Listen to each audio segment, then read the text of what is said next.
Hello guys, welcome to my YouTube channel. आज आहे दिवाळीचा दुसरा दिवस आणि मी बनवत आहे भाजणीची चकली। आणि ह्या भाजणीची चकलीची पूर्ण डिटेल रेसिपी मी तुमच्यासोबत शेअर करत आहे।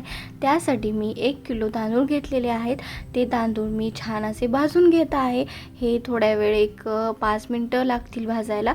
आणि त्याच्यानंतर मी अर्धी वाटी शाबू, 1 वाटी पोहे आणि 1 पाव चण्याची डाळ हे तिन्ही मी घेतलेला आहे।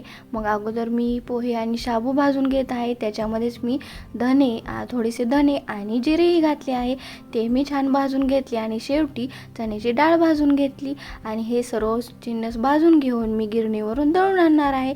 तयार झाली भाजणी आणि त्याच्यानंतर आपण बनवणार आहे ह्या भाजणीपासून चकली।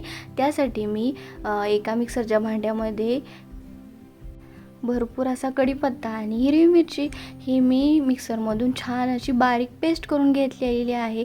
आणि एका छोट्याशा कढईमध्ये थोडासा डालडा आणि थोडंसं तेल दोन्ही अर्धा घेतलेला आहे। आणि त्याच्यामध्ये ही जी पेस्ट करून घेतली होती ती घातलेली आहे आणि एकदम छान अशी खरपूस भाजून घेतलेली आहे ती पेस्ट, एकदम कडक होईल अशी।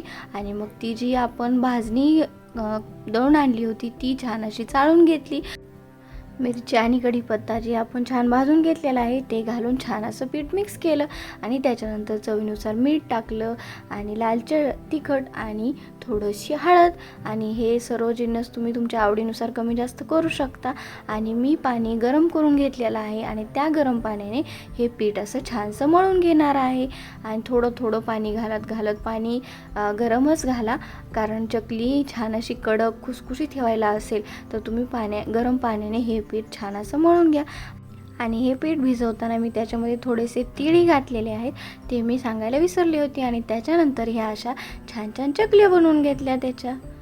आणि कढईमध्ये तेल गरम करून घेतलं आणि 2-3 ह्या अशा चकल्या त्याच्यामध्ये घातल्या। आणि कमी गॅसवरच ह्या चकल्या अशा छान तळायला थोडासा वेळ लागतो, पण ह्या चकल्या चवीला खूप छान लागतात। तुम्ही नक्की ट्राय करा, अशीच भाजणी तयार करा, अशाच चकल्या बनवा चला तर भेटूया नेक्स्ट व्लॉगमध्ये। बाय।